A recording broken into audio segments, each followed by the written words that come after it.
Buenas tardes, bienvenidos a todos.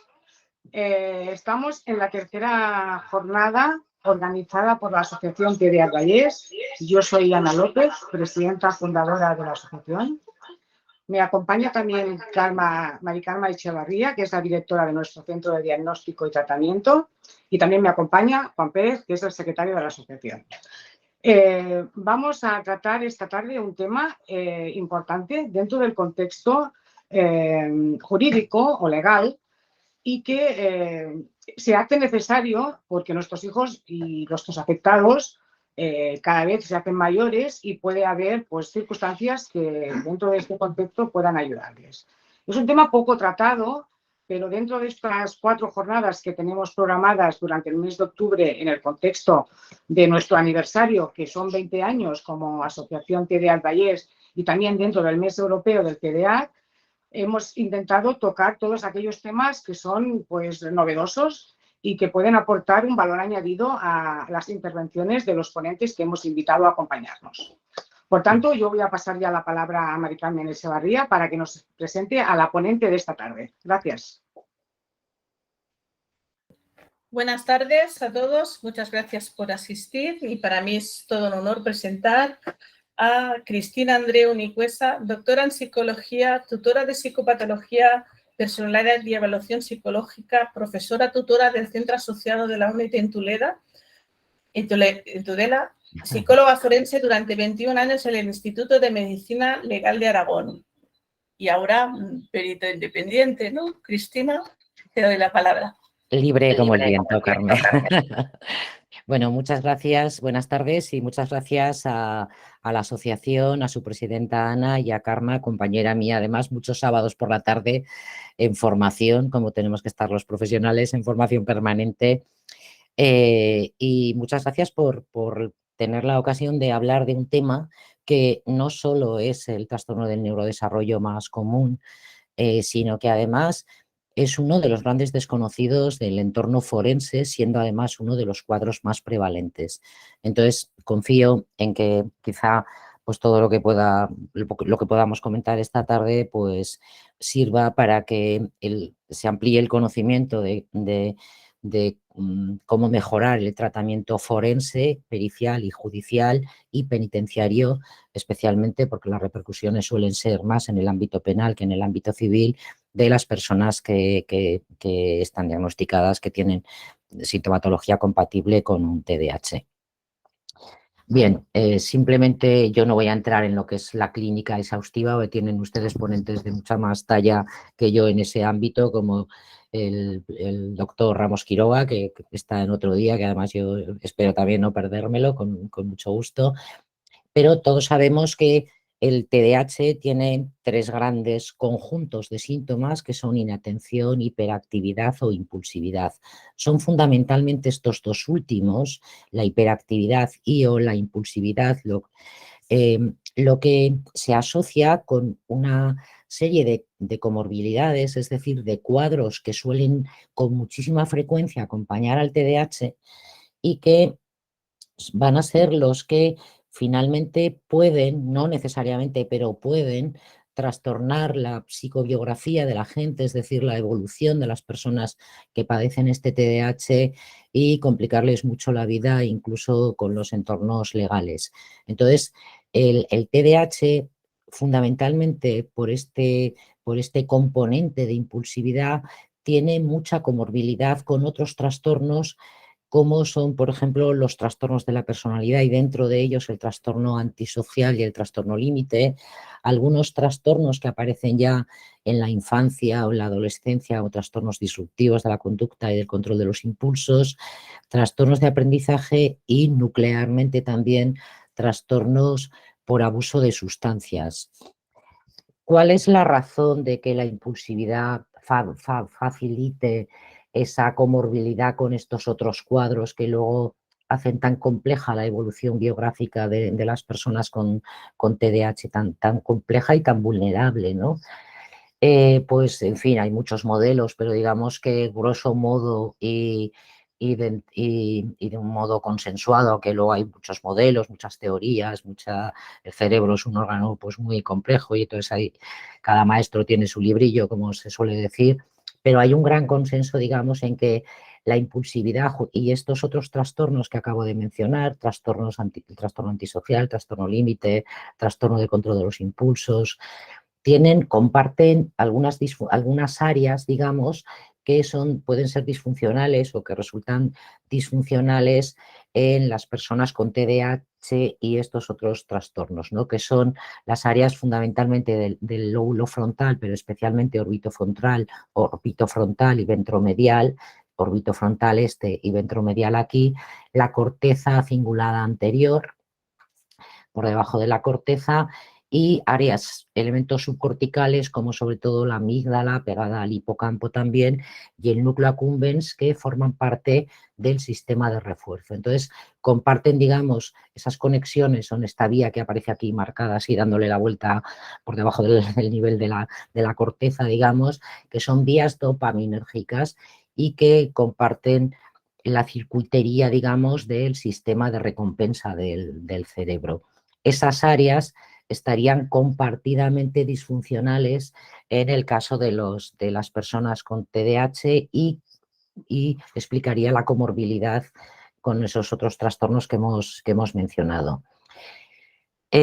Históricamente y hasta no hace mucho, y en algunos entornos todavía, por desgracia, se ha considerado que el TDAH era un trastorno que aparecía en la infancia con mucha frecuencia y por lo tanto se ha trivializado, porque era tan común que se trivializaba y que además luego uno se hacía mayor y se le pasaba. Bueno, sabemos a día de hoy que eso no es así en un porcentaje muy elevado de casos. Es verdad que parte de la sintomatología va variando cuando uno se va haciendo mayor y padece este problema. En algunos casos es verdad que la sintomatología desaparece, pero en muchos otros persisten algunas todavía disfunciones compatibles con su cuadro, como dificultades para mantener la atención, lo que dificulta muchas veces el desempeño laboral, concentrarse en un largo periodo de tiempo, una cierta desorganización en la conducta, dificultades para autoorganizarse en el comportamiento. Y luego las que he señalado aquí, que siguen siendo consecuencias que muchas veces aparecen en el TDAH adulto, muchas veces al final son las que rozan, digamos, con el sistema legal, ¿no? O llevan a la persona al sistema legal, que son, por un lado, en el ámbito civil, la inestabilidad afectiva que muchas veces estas personas tienen también, hace que el porcentaje de separaciones matrimoniales de pareja sea más alto, digamos, que en el resto de la población. Esa tendencia impulsiva que persiste, pues muchas veces se traduce a veces en un descontrol conductual que termina en agresiones. Luego veremos en qué tipo de delitos delinquen más comúnmente las personas con TDAH. Y luego un asunto que es muy, muy común es el de esa impulsividad también, justo con la tendencia a distraerse con las dificultades de atención, pues hace que tengan más accidentes de tráfico y que tengan también más sanciones por exceso de velocidad o por conducción temeraria. Y luego el gran problema que muchas veces acaba con estas personas con problemas legales en el ámbito ya penal es la tendencia al abuso de sustancias, un poco en la línea de la hipótesis de la automedicación, ¿no? Que esa disfunción cerebral que hemos visto de falta de estimulación dopaminérgica de áreas frontales hace que la persona busque la estimulación, busque la homeostasis a través de sustancias externas que, por desgracia, pues muchas veces tienen otras consecuencias, entre ellas también legales. Bien, como he dicho, la tendencia, la evolución de los síntomas a lo largo de las distintas edades, pues es verdad que muchas veces, en ocasiones se resuelve, pero cuando aparece en la infancia, por ejemplo, cuando llegan a la adolescencia, el 50% todavía manifiestan todavía de los adolescentes manifiestan todavía síntomas de este trastorno, de los cuales también una buena parte, cuando lleguen a adultos, también van a seguir manteniendo sintomatología de TDAH. Además de TDAH, esa comorbilidad, digamos, que presenta el cuadro, hace que las personas con TDAH, en un porcentaje muy elevado también, aquí tienen algunas cifras y el artículo, este es el nuestro, el que está la bibliografía de referencia, que no les voy a aburrir con datos, pero bueno, como ven allí y podrán tener luego en la presentación, pues porcentajes muy elevados de adultos ya con TDAH tienen trastornos del estado de ánimo o depresivo o de ansiedad, esa inestabilidad emocional que muchas veces dificulta la estabilidad también en las relaciones interpersonales, incluidas las de pareja. El abuso de alcohol y de otras drogas es muy altamente frecuente y la prevalencia de los trastornos de personalidad es muy alta, fundamentalmente, como digo, y veremos un poco más adelante también, del trastorno antisocial y del trastorno límite de la personalidad. Bueno, simplemente un poco por resumir, cuando son niños, en las personas con TDAH también es muy comórbil en porcentajes muy elevados con trastornos de la conducta, con trastornos del estado de ánimo, con trastornos de ansiedad y con trastornos conductuales del tipo oposicionista, desafiante, y esa comorbilidad cuando uno llega a adulto y mantiene sintomatología de TDAH se traduce en una comorbilidad con trastornos depresivos, trastornos de ansiedad, algunos otros en menor medida, pero fundamentalmente con trastornos por abuso de sustancias y por trastornos de la personalidad del clúster B. Y fundamentalmente dentro del clúster B, los antisociales y los límites. Entonces, los problemas legales, digamos, o forenses o del ámbito judicial que suelen tener las personas con TDAH se circunscriben básicamente al ámbito penal. Más adelante luego en las preguntas, si quieren, podemos ver otra casuística, pero en el ámbito civil, en principio, el diagnóstico de TDAH no tiene ninguna repercusión, es decir, ninguna repercusión en las competencias legales, ni en las competencias para la guardia y custodia, ni para testar, ni para los actos jurídico-documentales, es decir, en principio no hay ninguna limitación. Otra cosa es que esa persona, además de un TDAH, tenga otro tipo de problemática, pero entonces será la evaluación funcional y de la persona concreta la que podrá establecer en algún caso muy concreto limitaciones, pero no por el hecho de tener un diagnóstico. Entonces nos vamos a centrar en el ámbito penal porque es donde están las repercusiones fundamentales de estas personas. Entonces, lo que sí quiero subrayar es que esa relación del TDAH con el delito, esto quiero dejarlo muy claro, no es algo intrínseco al TDAH.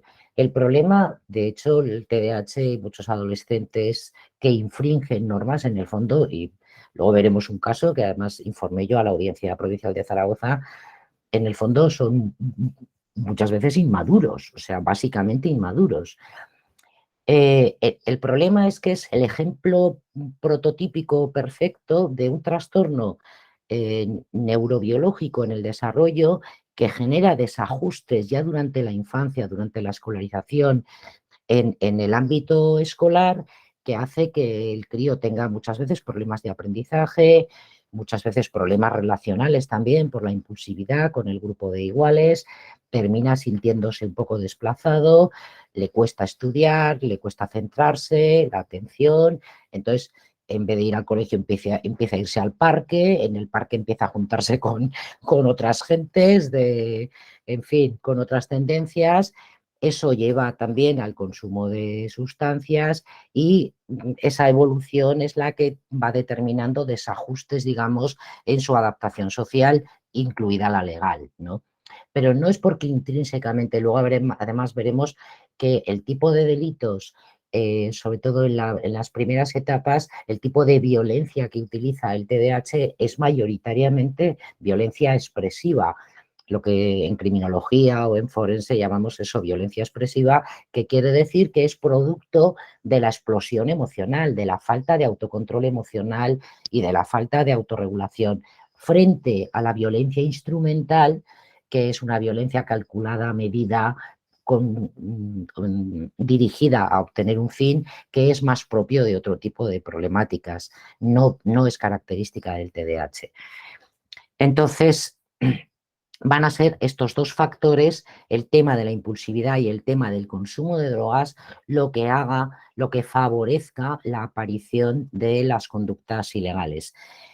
En el tema de los accidentes de tráfico, que es uno de los bloques donde suele aparecer también muchas veces personas con TDAH, las cifras son las que son. Esto hay que reconocerlo.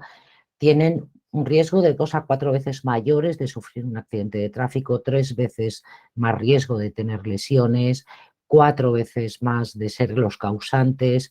También muchas veces conducen incluso sin tener el carné, o sea, antes de la edad, y tienen más infracciones por exceso de velocidad, por cualquier mayor tiempo de reacción, etcétera.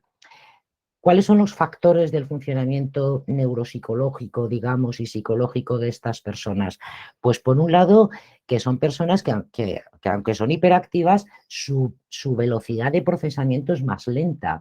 Entonces, como además los problemas de atención les impiden atender a un montón de estímulos a la vez, la conducción es una tarea muy compleja. Los que conducimos habitualmente sin problema no nos damos cuenta, pero hay que atender adelante, atrás, a los coches, al semáforo, no sé qué, como encima estés oyendo la radio o el de al lado te esté hablando. Es decir, requiere una gran capacidad de dividir la atención y de mantenerla y de procesar rápidamente las señales, cosa que a una persona con TDAH generalmente, pues obviamente le va a resultar difícil. Luego el asunto de la impulsividad y de la asociación con el consumo de drogas, entonces algo que habrá que evaluar cuando tengamos una persona pues que reiteradamente ha cometido infracciones y el juez ya dice, bueno, con este ¿qué hago? Y muchas veces lo mandan, pues piden una pericial. Hay que evaluar también no solo esos componentes de consumo, etcétera, sino también esas capacidades en funciones ejecutivas, capacidad de inhibición, capacidad de atención, capacidad de atender a varias cosas a la vez, de mantenerlo todo actualizado, memoria de trabajo, para saber efectivamente hasta dónde puede. Lo que sí hay que saber es que el tratamiento farmacológico de estas personas y de otros tipos, pero nuclear también, el farmacológico, mejora estos parámetros, es decir, reduce la siniestralidad, mejora la velocidad de procesamiento, la velocidad, el tiempo de reacción, digamos, y todos estos parámetros, digamos, de mayor siniestralidad en la conducción, el tratamiento en adultos los mejora. Eso hay que saberlo, que la bibliografía ahí es bastante clara. Por terminar el tema de la conducción, claro, ¿qué hacemos con alguien que ha infringido muchas veces la ley de tráfico, etcétera? ¿Lo mandamos a la cárcel? Pues es que tiene mucho sentido. Entonces, se están estableciendo otros programas que en estos momentos, que yo sepa, desde luego no están implementados en todas partes, pero hay talleres formativos, el TASEVAL, por ejemplo, que tiene una primera parte que es jurídico-legal y psicosocial, donde se implementan conocimientos y un poco se intenta mejorar las actitudes respecto a la seguridad. Muchas veces estas personas no son conscientes de las repercusiones de saltarse el semáforo, por sus propias características, ¿no?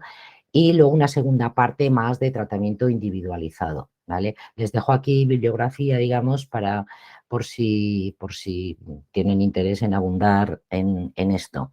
Es decir, que lo que se está intentando es implementar alternativas educacionales, rehabilitadoras, que puedan ser más eficaces que el hecho de mandar a nadie a prisión por infracciones graves, repetidas, etcétera. En los menores, saben ustedes que, a ver, es que el TDAH cuando empieza a delinquir, eso quiere decir que no siempre delinquen, pero en esa evolución que hemos dicho hay un gran porcentaje de críos, de preadolescentes y adolescentes con TDAH que desde edades muy tempranas, por esa evolución, digamos, de fracaso escolar, de muchas veces problemática social, etcétera, empiezan a tener problemas de conductas antisociales. Pues cuando ya tienen entre 14 y 18 años, ya saben ustedes que se les aplica la ley penal del menor, lo que se llama, ¿no? La ley reguladora de la responsabilidad de menores. Entonces, lo que sí tenemos que saber, y creo que es importante y que nos puede, porque lo que queremos todos es prevenir que esto ocurra, ¿no? Y que una persona con TDAH pues tenga una trayectoria lo más equilibrada posible y lo menos llena de tropezones en su vida posible también, son los factores de riesgo, pero que además hay que tener claro que hay que prevenirlos en edades muy tempranas. Estoy hablando de 7, 8, 9, 10, 11 años.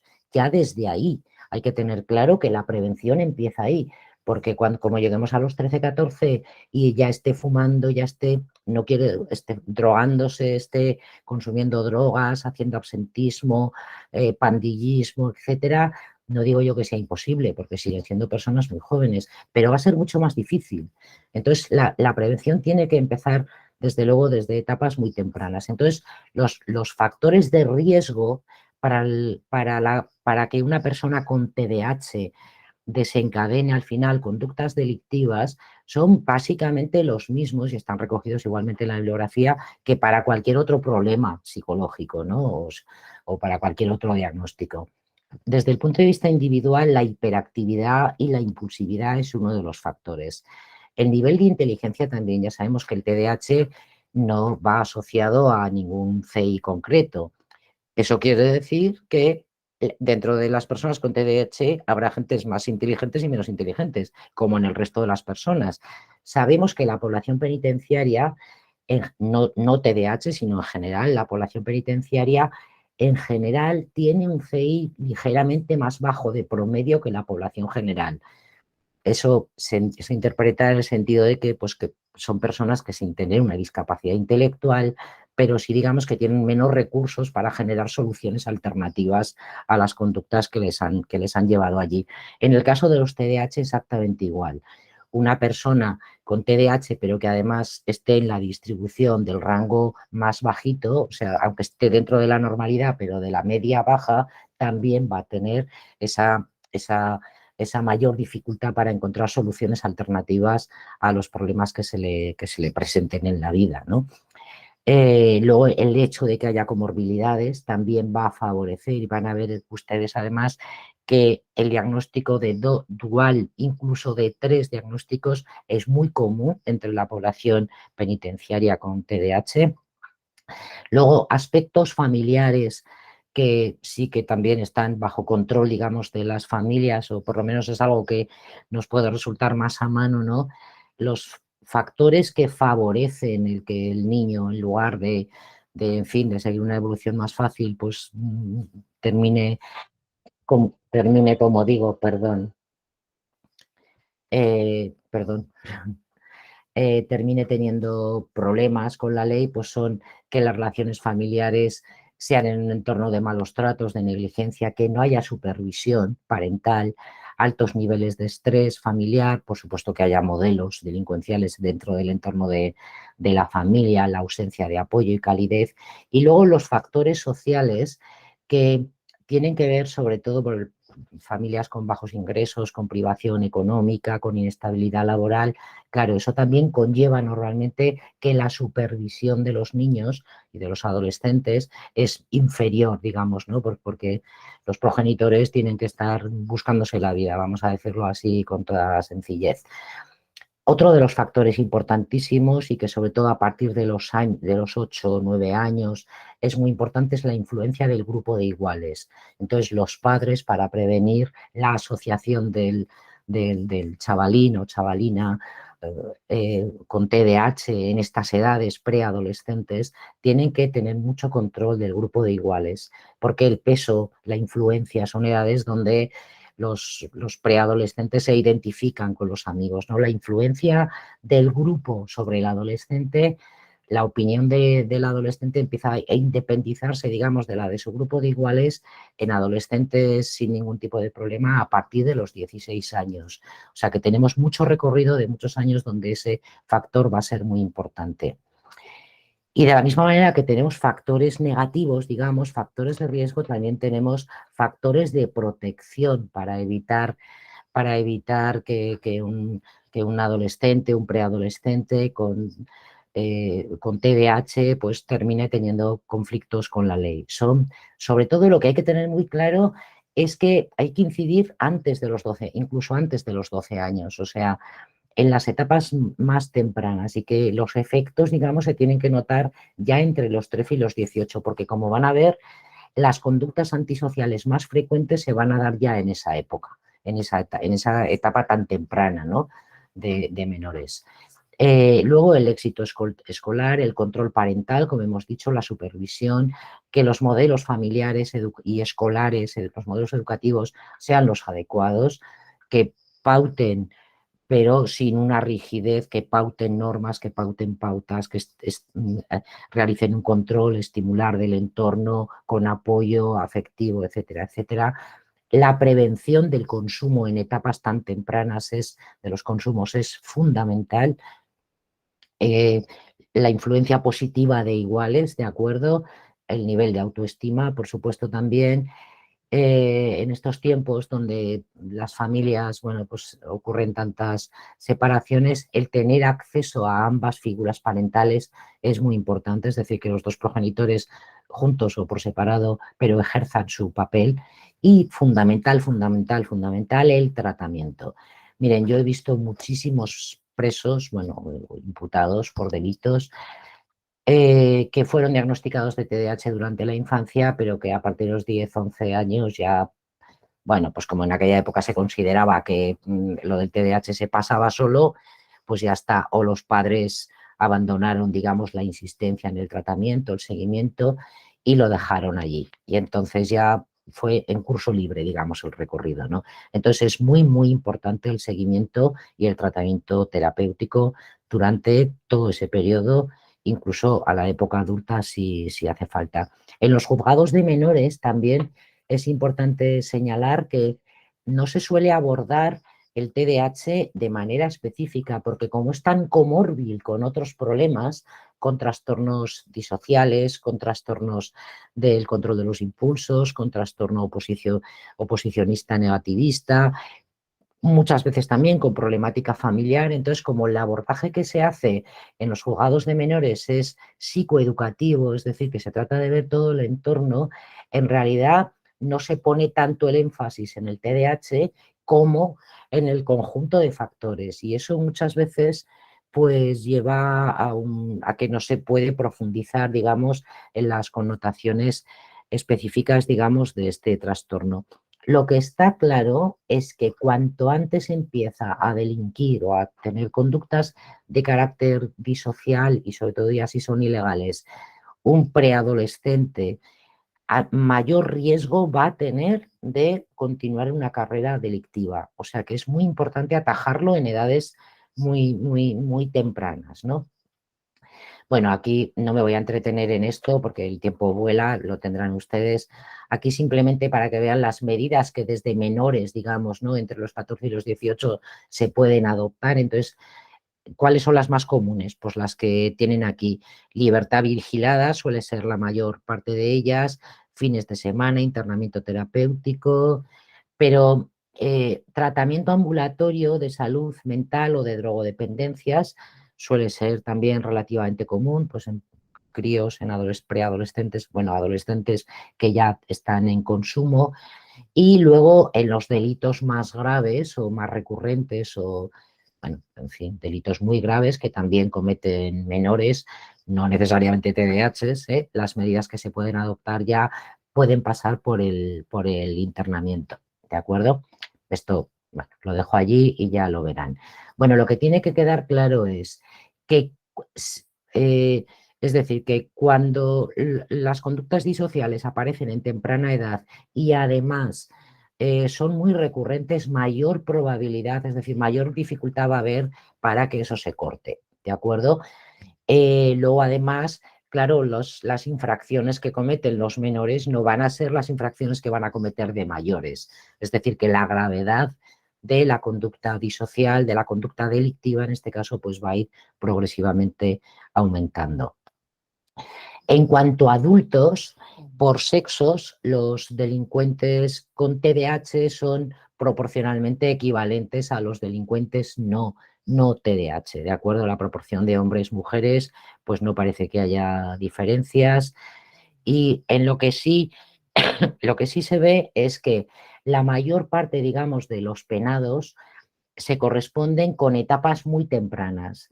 Como he dicho antes, por eso es tan importante a los 7, a los 8, a los 9, o sea que el efecto de reducción de la tendencia a las conductas que puedan terminar siendo penadas tiene que producirse muy tempranamente, porque son las primeras edades, las primeras etapas de la juventud las que tienen mayor incidencia. En cuanto al tipo de violencia que emplean, como he dicho antes, las personas, tanto niños como adultos con TDAH, la violencia que utilizan no es tanto proactiva o instrumental, sino es de carácter expresivo, ¿de acuerdo? Lo que llama aquí violencia reactiva, que es más de carácter emocional, vinculada a la desregulación emocional, ¿de acuerdo? Por grupos de edad, miren, la población reclusa, por ejemplo, de personas con TDAH, fíjense que se agrupan fundamentalmente en las primeras décadas, ¿no? Hasta los 40, de los 18 a los 30 y de los 31 a los 40. Cuando aparecen en edades más tempranas es porque ya tienden a ser multireincidentes. Difícilmente un TDAH de edad adulta de 50 años va a cometer su primer delito en esa edad. Si lo comete será porque ya lo viene cometiendo de antes, ¿no? La mayor parte de las infracciones cometidas por personas con TDAH son delitos, ¿vale? No, frente a faltas. ¿Cuáles son los delitos más habituales? Pues contra el patrimonio y contra la libertad, tanto contra la libertad individual, por ejemplo, ¿cómo se llama? Lo de retención ilegal, como delitos de naturaleza sexual, contra la libertad sexual, ¿vale? La mayor parte de las penas que se ponen son privativas de libertad, y luego lo que sí es muy interesante y hay que tenerlo en cuenta es que en un porcentaje muy alto, alrededor del 80%, se aplican atenuantes. Ahora hay que saber defenderlas, ¿eh? Miren, los rangos de edad de los internos en prisión con TDAH, miren, se han hecho muchos estudios y el consenso, digamos, internacional es que alrededor del 40% de la población penitenciaria es un TDAH que además tiene otro diagnóstico, usualmente o con mucha frecuencia, de trastorno antisocial, de trastorno límite o de consumo de sustancias.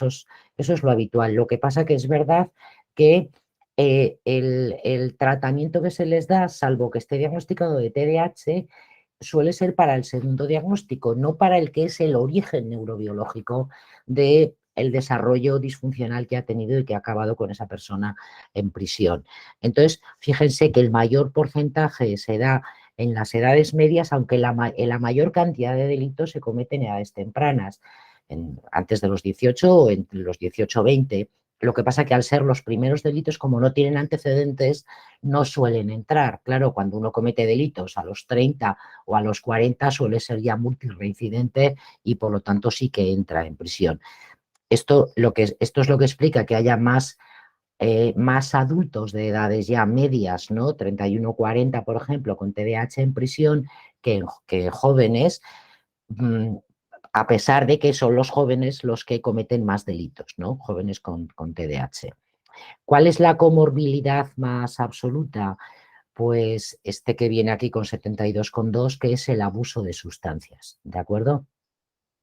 Dentro de las sustancias, pues usualmente, en fin, están bastante repartidas, pero bueno, pues cocaína, tabaco, alcohol, cannabis, en fin.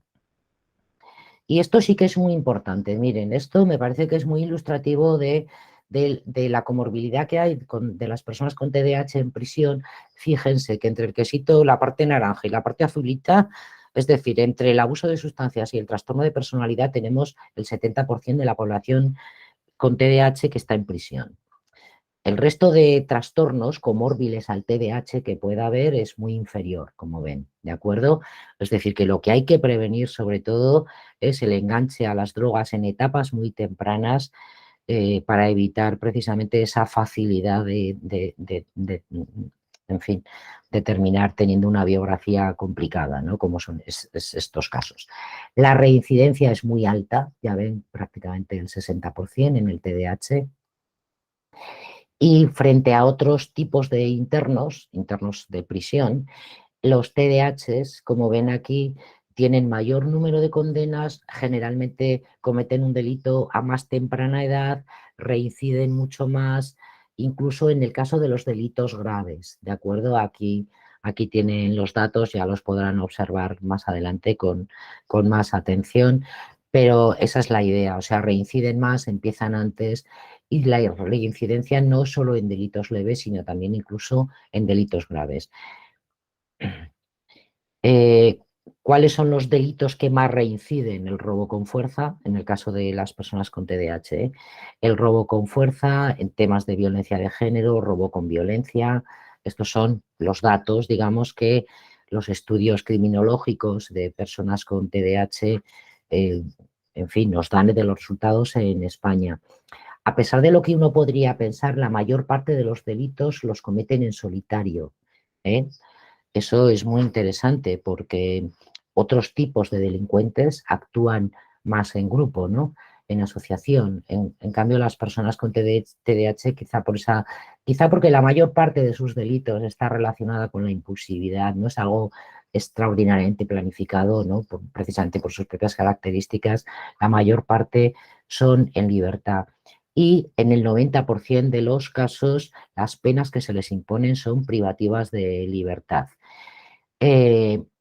Como he dicho antes, la tendencia al delito aumenta hasta máximos, digamos, en las primeras edades de la edad adulta, digamos, 17, 18, 19, 20 años, y a partir de ahí va descendiendo, a pesar de que la población penitenciaria, como he dicho, es mayoritariamente de edad superior, pero es por ese motivo, porque en edades tempranas los delitos que se cometen no suelen ser tan graves como en edades como el que continúa delinquiendo, que digamos que se va especializando. Y por otro lado, al no tener antecedentes penales, porque son todavía con 18 añitos, pues entonces usualmente no entran en prisión. Ese es el motivo. Y generalmente el patrón delictivo de estos primeros años de adultez, de los 18, 19, 20 años, generalmente el patrón delictivo, aquí representado por la curva en negrita que va por la parte alta, digamos, de los dos gráficos, es el de las personas con TDAH frente al grupo control. Es decir, el tipo de delitos que cometen son los mismos que los que cometen el resto de personas que cometen delitos en estas edades, ¿no? Pero en escala bastante más alta, en particular en algunos tipos de delito, como son agresiones con puños, por ejemplo, delitos de lesiones, robos a la propiedad, y aquí en el gráfico inferior, sobre todo se lleva la palma la tenencia de sustancias, ¿de acuerdo? Bueno, ¿alguna vez se suspende o se sustituye la pena? Pues alguna, pero ya ven que muy poco, generalmente, y eso creo que sí que es labor de los peritos, el proponer medidas alternativas si se aplica algún tipo de atenuante, ¿vale? Entonces, bueno, lo que es importante es que sepamos que no siempre el sistema judicial, y de hecho en mi experiencia de 21 años, con muy poca, como no venga ya con un diagnóstico y con informes de media vida y ya se los pongan encima de la mesa al profesional, difícilmente va el profesional va a pensar en un adulto con TDAH, lo que va a pensar en el ámbito forense, lo que va a pensar es en un trastorno antisocial, en un trastorno límite, en abuso de sustancias, a pesar de que la prevalencia en la población forense y penitenciaria, como hemos dicho, es de hasta un 40% en España. Ese es el consenso internacional. En España se hizo un estudio epidemiológico en varias prisiones del país y el porcentaje de TDAH salió el 39%. Aunque luego tuvieran comorbilmente otros diagnósticos, usualmente estos que aparecen aquí, ¿no? El de trastorno de la personalidad límite y antisocial y el del abuso de sustancias. Es decir, que los resultados están en la línea internacional. Es muy importante también, y de cara a que el profesional perito informe, porque eso va a variar, puede variar, sobre todo en estos últimos años, el tipo de atenuantes o de medida que adopte el juez, diagnosticar, o sea, diagnosticar la comorbilidad. Un porcentaje muy alto de personas con TDAH tiene, como hemos dicho, un trastorno de personalidad, es decir, tendría un diagnóstico dual, ¿de acuerdo? Pero además hasta un 18% aproximadamente tiene también hasta, sí, alrededor de un 12, no, perdón, 12, 13, tiene un diagnóstico de hasta 3 diagnósticos, o sea, tendría un TDAH más un trastorno de personalidad más un trastorno del uso de sustancias, ¿no? O de abuso de sustancias. Eso de cara al informe pericial y de cara a la jurisprudencia, digamos, ya que se le puedan aplicar reducciones, es muy, muy importante. Trastorno de personalidad con TDAH, por ejemplo, está alrededor del 23%. Eso, como digo, desde el punto de vista de la apreciación, digamos, de la culpa o de la responsabilidad penal va a ser muy importante porque ahora vamos a ver un poco cómo se gradúa eso, ¿no? Las graduaciones estas son las que establece el Código Penal. Quiero decir que al final es el Código Penal el que define cuando una persona es responsable penalmente, si tiene capacidad cognoscitiva, es decir, si cuando comete los hechos era capaz de saber que eso era un acto ilícito y además de prever las consecuencias, y tiene capacidad volitiva, es decir, si a la vez de conocerlo tenía capacidad para autorregular su conducta, no tenía capacidad de control, de autocontrol, de inhibir, de haber actuado de otra manera o de no haber realizado esa conducta que resultó ser un ilícito penal. Entonces, es el propio Código Penal, en el artículo 20 y 21, los que establecen las causas que disminuyen la responsabilidad penal. No son las que yo una vez a un psicólogo le dije, es que lo que disminuye la responsabilidad penal es lo que dice el Código Penal que la disminuye, no lo que a ti o a mí como psicólogo nos parece. Entonces nos tenemos que plegar, tenemos que tratar de adaptar la realidad psicológica y de funcionamiento y de patología neuropsicológica de la persona, adaptarla a lo que dice el Código Penal, ¿de acuerdo? Entonces, el artículo 20 regula la exención total de responsabilidad criminal, cosa que está excluida a priori en el TDAH, que serían personas que bien porque no pueden comprender la ilicitud del hecho o actuar conforme a esa comprensión, etcétera, o por sufrir alteraciones de la percepción desde el nacimiento. Ahí entraríamos pues, personas con retraso mental severo, por ejemplo, lesiones cerebrales ya en la infancia, muy severas, en fin. No es el caso, claro, de las personas con TDAH. Pero en el artículo 21 sí que hace alusión, digamos, a algunas de las atenuantes, hace alusión a elementos, digamos, incompletos, es decir, que hay una disminución en la capacidad de comprender o en la capacidad volitiva, ¿no? Y eso es lo que usualmente se aplica en el caso de las personas con TDAH. Voy a ir aquí, por ejemplo, porque creo que ya es más útil. Miren, la jurisprudencia ha ido cambiando, ha ido evolucionando. Hubo una época más tradicional, digamos, donde no se tenía ni idea de esto del TDAH, se pensaba que era una cosa de la infancia y ya en los adultos ni se aplicaba, entonces ahí se negaba la afectación del TDAH en la capacidad cognitiva o volitiva. Luego, a partir, fíjense, hace 10 años menos, a partir de 2012, 2011, 2013, o sea, antes de ayer, estamos hablando, prácticamente, se empieza a considerar el TDAH como algo que afecta al componente volitivo, ¿de acuerdo?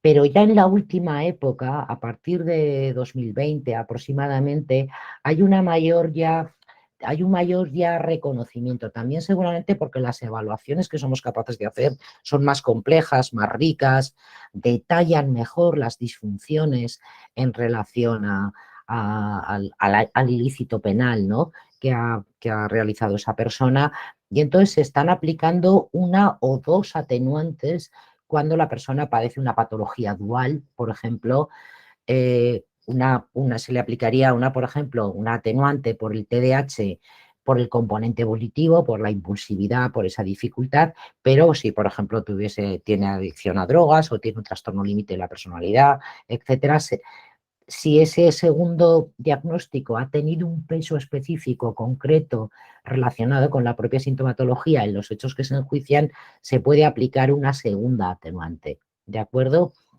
Entonces, al final, un poco la conclusión es que el TDAH, digamos, en la jurisprudencia no comporta un deterioro cognitivo alguno por el diagnóstico de TDAH, que el tema de la impulsividad sí que puede afectar. De entrada se ha admitido ya a partir de la pasada década que afecta al componente volitivo. Incluso en algunas ocasiones se ha argumentado, digamos, incluso, bueno, se ha querido aplicar una eximente, aunque no sé si ha ocurrido eso nunca, como para justificar la conducta impulsiva como una reacción en cortocircuito. Y usualmente lo que se va a aplicar es una atenuante analógica del artículo 21.1, digamos, respecto a la eximente completa del artículo 20. Eso va a ser lo más que se consiga. Les voy a contar simplemente ya de una manera, nada, 5 minutos, un caso en el que yo informé y se lo cuento muy rapidito para que vean un poco también cómo hay que, en fin, cómo el hecho de conocer lo que tenemos entre manos, pues también a la hora de informar al juez y al Ministerio Fiscal, pues puede cambiar mucho el futuro de una persona. El asunto era un chavalico de 19 años, claro, mayor de edad, obviamente, penal, diagnosticado de TDAH durante toda la infancia, y el denunciante pues eran los padres de otro chavalito de 15 años, ¿vale? La denuncia era por abuso sexual al menor de 16, es decir, al chico de 15, y corrupción de menores. A ver, los dos eran del mismo pueblo, de aquí cerca de Zaragoza, entonces el mayor le daba de vez en cuando 5 euros, 10 euros al otro, pues para tener prácticas sexuales. El mayor tenía orientación homosexual y entonces en su pueblo le resultaba difícil, y este pequeño, este de 15 años, este era la bomba, o sea, este era honestamente un psicópata potencial, o sea, y entonces, claro, pero era menor de edad, obviamente, ¿no? O sea, sabía el pequeño. Entonces, bueno, el objeto de la pericial era, claro, pues ver al mayor, porque claro, yo cuando vi al mayor y ya vi lo que era, pedí ver también al pequeño. Entonces lo que hice fue una comparativa entre los dos, porque aunque uno era mayor y el otro era menor, realmente las propias dificultades del mayor, del chavalito con TDAH, hacía que desde el punto de vista de la madurez fuesen absolutamente equivalentes. Es decir, que no había habido una imposición del adulto, digamos, porque de hecho, en mi opinión, visto los dos, el que allí tenía, digamos, las cosas más claras, por decirlo de alguna manera, y el que tenía muchísimo más control, porque era otro tipo de cerebro totalmente distinto, era el pequeño.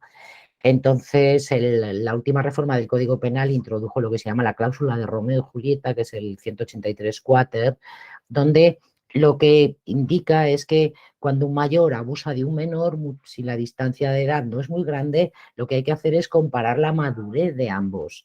Entonces, eso es lo que yo hice, y en esa comparativa de madurez, pues fue en variables socioemocionales, de personalidad y también neuropsicológicas, porque sabemos que el cerebro madura de una determinada manera que podemos medirlo, digamos, con test neuropsicológicos, por decirlo así, rápidamente.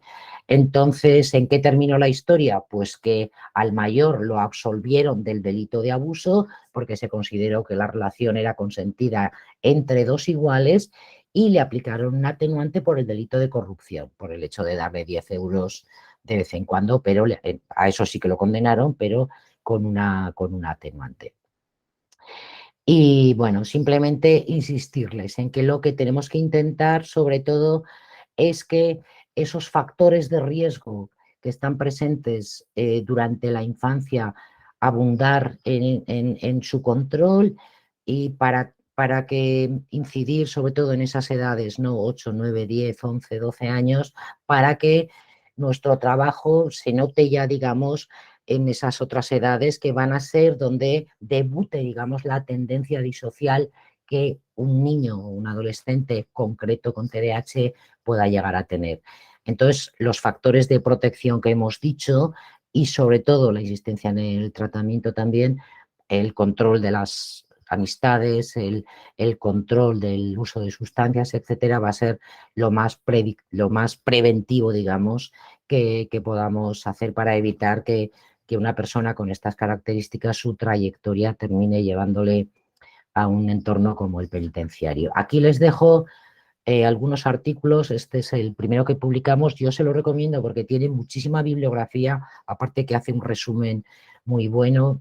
Este tiene que ver, es muy reciente, es de este año, ha salido en Psicotema, está en abierto, con el tema del alcohol, los trastornos de personalidad y el TDAH en los problemas de tráfico, que ya hemos dicho que es uno de los problemas. Este otro del doctor Ramos Quiroga, comparando internos de TDAH internos en prisión con TDAH o sin TDAH, también es muy interesante, algunas diferencias sobre todo sociodemográficas. Y para los que estén interesados en el tema jurídico, les dejo estos 3 libros, los 3 de Dickinson, que me parecen muy buenos y que pues pueden ayudar sobre todo al componente legal, digamos, en fin, llegado el caso, ¿no? Y con esto pues termino mi presentación y muchas gracias. Me he pasado 5 minutos, pido 1000 disculpas. Muy bien, Cristina. Vamos a abrir el turno de preguntas. No sé si Dejo de compartir la pantalla. ¿Te parece bien, sí. Ana? Vale, perfecto. Gracias. Si los que estáis en línea queréis hacer preguntas, Sí. este es el momento. Sí, hay otra entrada.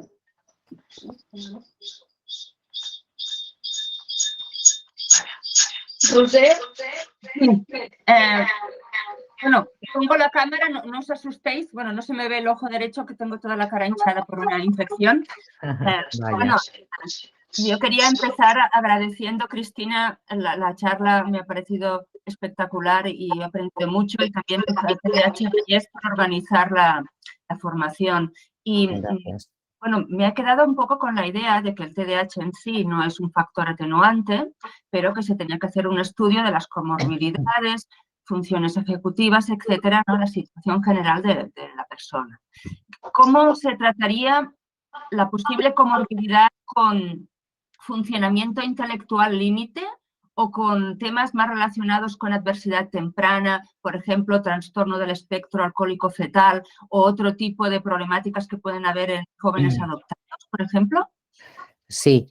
A ver, primero, el TDAH actualmente sí que se entiende que afecta al componente volitivo. Eso ya es algo que afortunadamente hemos ido superando. Entonces, en general, un único diagnóstico de TDAH ya sí que se entiende que afectaría al componente volitivo siempre y cuando la conducta delictiva que se esté enjuiciando tenga un componente impulsivo. Es decir, que siempre, como en cualquier delito, como en cualquier patología, como en cualquier hecho que se analice desde el punto de vista pericial, hay que poner en relación las características de la persona con los hechos. ¿De acuerdo? Imagínate, por ejemplo, que tenemos una persona que es TDAH, el acto es muy impulsivo, pero imagínate que el delito es un delito de estafa continuada. Ahí no hay impulsividad. ¿Me explico? Ahí habría planificación, anticipación, entonces ahí no se aplicaría la atenuante. Pero eso con las personas con TDAH y con cualquier otro tipo de patología. Siempre el Código Penal lo que dice es las características que afecten al componente cognitivo o volitivo siempre que hayan influido en los hechos. Si no han influido en los hechos, pues nada, da lo mismo, ¿no? Entonces, en general, si los hechos tienen cierta naturaleza de cortocircuito, de explosión emocional, de impulsividad, etcétera, el componente volitivo, ya la disminución, digamos, del componente volitivo de un único diagnóstico con TDAH ya está aceptado.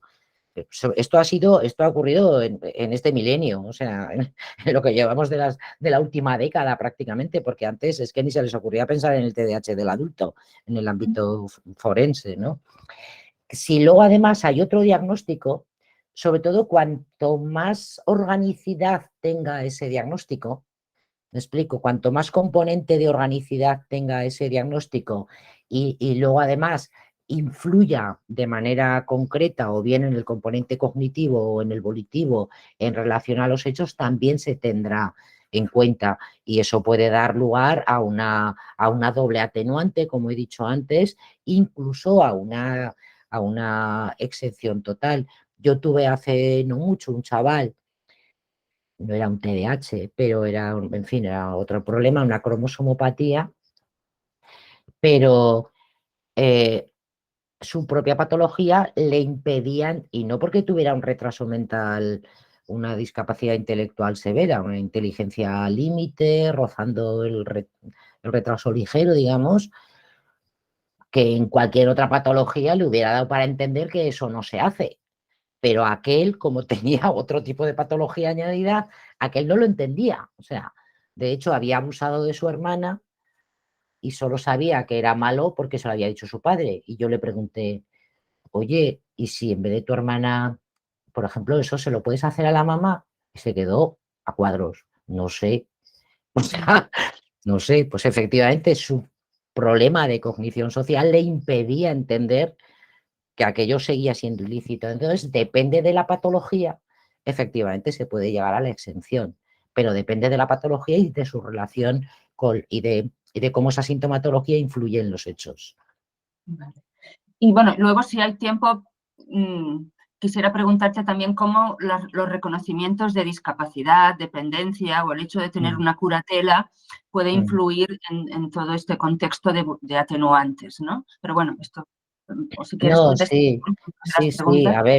a ver, esto ya es mi experiencia de años en viendo papeles, ¿no? Porque todos los expedientes son así de gordos, entonces, a ver, en un juicio lo que cantan son los papelicos, esto yo ya me lo he aprendido, ¿vale? Durante muchos años.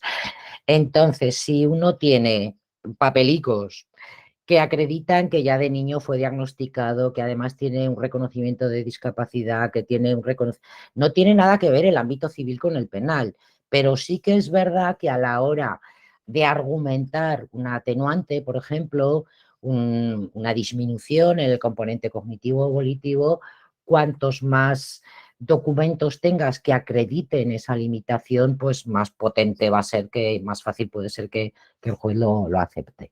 ¿De acuerdo? Aunque en principio no tendría nada que ver. Muy bien, gracias. ¿Más preguntas?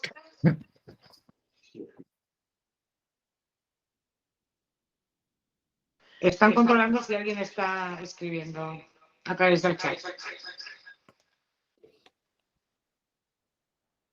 Vale. En el ámbito forense, ¿qué nivel existe sobre TDAH? Pues como digo, es prácticamente un recién hallado y no lo digo yo, lo dice el profesor Morillos, catedrático de Derecho Penal. Yo lo cito en ese artículo y lo he puesto también en una de las diapositivas que he presentado, que la he pasado así muy rápido, porque es el gran, digamos, desconocido. O sea, como digo, durante muchos años, piensen ustedes que, a ver, la medicina forense, pues no son necesariamente especialistas en psiquiatría, puede haber alguno, pero no necesariamente lo son. Entonces, digamos que han bebido un poco, o en fin, cada vez la gente tiene mejor formación en todos los entornos, también entre los psicólogos, también entre otros profesionales, ¿no? Pero en general yo la experiencia de lo que he visto durante 21 años es que no se le ha dado el peso, ni mucho menos que tiene, porque en el fondo es el origen de todo, es el origen, o sea, que uno acabe teniendo un trastorno antisocial y consumiendo drogas, es que si no hubiera tenido ese TDAH, en un gran porcentaje de casos eso no hubiera ocurrido. Entonces, ese es el origen de todo, ¿no? Entonces, esa formación, por ejemplo, en los institutos de medicina legal, yo no la he visto nunca. Yo he visto los cursos que se dan en los centros de estudios jurídicos, he visto los listados. Yo he estado 21 años en un instituto de medicina legal como titular, por eso me he ido, Carmen lo sabe perfectamente, y no he tenido, o sea, desde que además fui transferida a las comunidades autónomas, porque como encima ahora aquí de cada uno de su pueblo, pues ya, o sea, ya es peor todavía, porque ahora ya sí que no sabemos, pues cero formación, cero es cero pelotero, o sea, la que yo me he dado a mí misma como el resto de los compañeros. O sea que no solamente en el tema del TDAH, lo que pasa que es la formación que se da y la actualización y la evolución que ha sufrido la jurisprudencia respecto al TDAH ha sido un poco a trancas y barrancas y no ha sido llevada a cabo por la mayor parte de los profesionales del medio, sino de unos pocos, ¿no? Que desde luego de manera totalmente desproporcionada con el peso que tiene el TDAH en la población forense.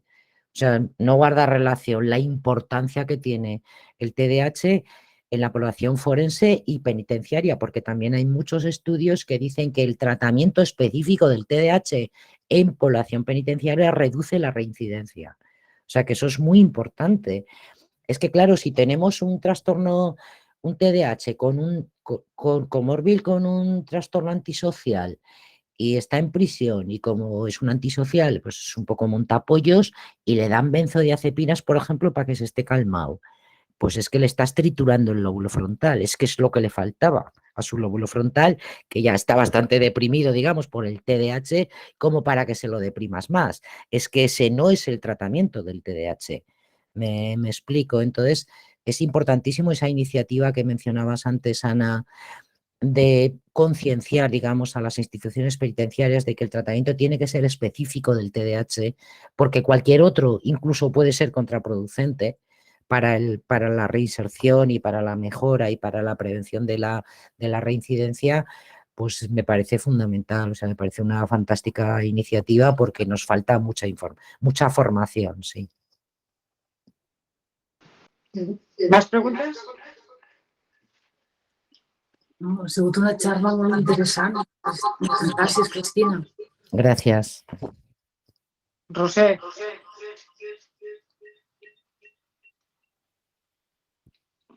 No sé si... Roser. Roser, té el micrófono tancat, Roser.